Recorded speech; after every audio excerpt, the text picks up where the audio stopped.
சீர்காழியில் தமிழ்நாடு சட்டமன்ற பேரவை மதிப்பீட்டு குழு தலைவர் மற்றும் உறுப்பினர்கள் நடைபெற்று வரும் கட்டுமான பணிகள் குறித்து ஆய்வு.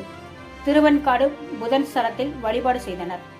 மயிலாடுதுறை மாவட்டம் சீர்காழியில் சட்டமன்ற மதிப்பீட்டு குழு தலைவர் காந்திராஜன் தலைமையில் திருவாடனை சட்டமன்ற குழு உறுப்பினர்கள் ராம கருமாணிக்கம், வாசுதேவநல்லூர் சட்டமன்ற உறுப்பினர் டி சதன், திருமலைக்குமார், மாதவரம் சட்டமன்ற உறுப்பினர் எஸ் சுதர்சனம், ஆரணி சட்டமன்ற உறுப்பினர் சேவூர் எஸ் ராவ் மசேந்திரன், வேதாரண்யம் சட்டமன்ற உறுப்பினர் ஓ எஸ் மணியன், சங்கரன்கோவில் சட்டமன்ற உறுப்பினர் ராஜா, தர்மபுரி சட்டமன்ற உறுப்பினர் வெங்கடேசன், முதன்மை செயலாளர் சீனிவாசன், கூடுதல் செயலாளர் சுப்பிரமணியன் ஆகியோர் சீர்காழியில் நடைபெற்று வரும் பணிகளை பார்வையிட்டு ஆய்வு மேற்கொண்டார்.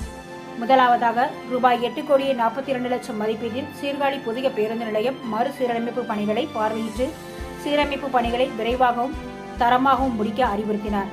அதனைத் தொடர்ந்து நாகை விழுப்புரம் தேசிய நெடுஞ்சாலை விரிவாக்கம் பணிகளை சுரக்காடு பகுதியில் ஆய்வு செய்து சட்டமன்ற மதிப்பீட்டு குழுவிடம் தென்னலக்குடி பொதுமக்கள் சார்பில் சுரங்கப்பாதை அமைப்பது குறித்து கோரிக்கை மனுவினை அளித்தனர்.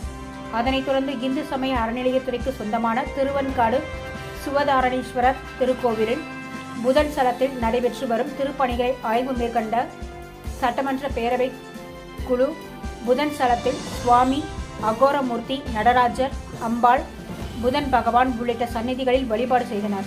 தொடர்ந்து கோவில் நிர்வாகம் சார்பில் பரிவட்டம் கட்டி மாலை அணிவித்து பிரசாதம் வழங்கப்பட்டது.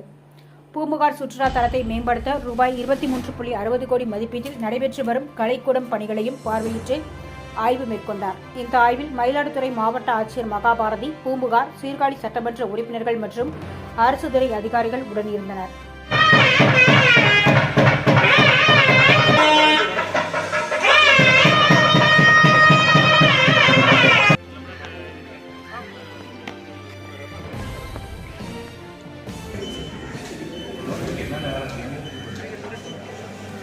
Şimdi